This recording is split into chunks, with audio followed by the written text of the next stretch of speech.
Welcome to Kavya vibes. நம்ம இன்னைக்கு பார்க்க போறது நல்ல ஹெல்தியான அது குயிக்கா பண்ற பீனட் சட்னி ரெசிபி பார்க்க போறாங்க.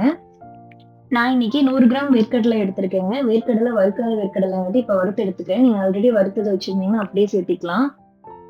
இது நீங்க தோல் எடுத்துட்டும் வறுத்துக்கலாம். நான் அப்படியே குயிக்கா பண்றதுக்காக பண்ணி காட்டியிருக்கேங்க. வேர்க்கடலை நல்லா வறுத்தாச்சுங்க. இப்ப கலர் மாறிடுச்சு உங்களுக்கு பார்த்தாலே தெரியும். இது கூட ஒரு 3 வரமிளகா, கொஞ்சம் புளிங்க. இதையும் சேர்த்து நல்லா மிக்ஸ் பண்ணி விட்டுக்கலாம்.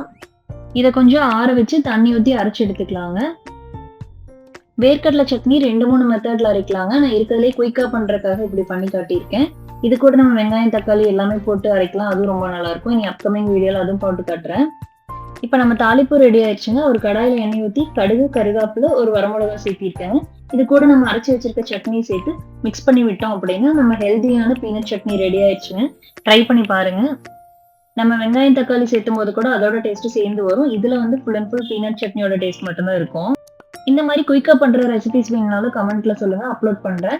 இந்த ரெசிபி உங்களுக்கு பிடிச்சிருந்துச்சுன்னா காவியா வைப்ஸை லைக் பண்ணிட்டு, ஷேர் பண்ணிட்டு, சப்ஸ்கிரைப் பண்ணிக்கோங்க. மறக்காம கீழ இருக்க பெல் ஐகானை பிரஸ் பண்ணிக்கோங்க. அப்பதான் நான் போடுற எல்லா வீடியோஸுமே உங்களுக்கு நோட்டிஃபிகேஷன் வரும். Thank you.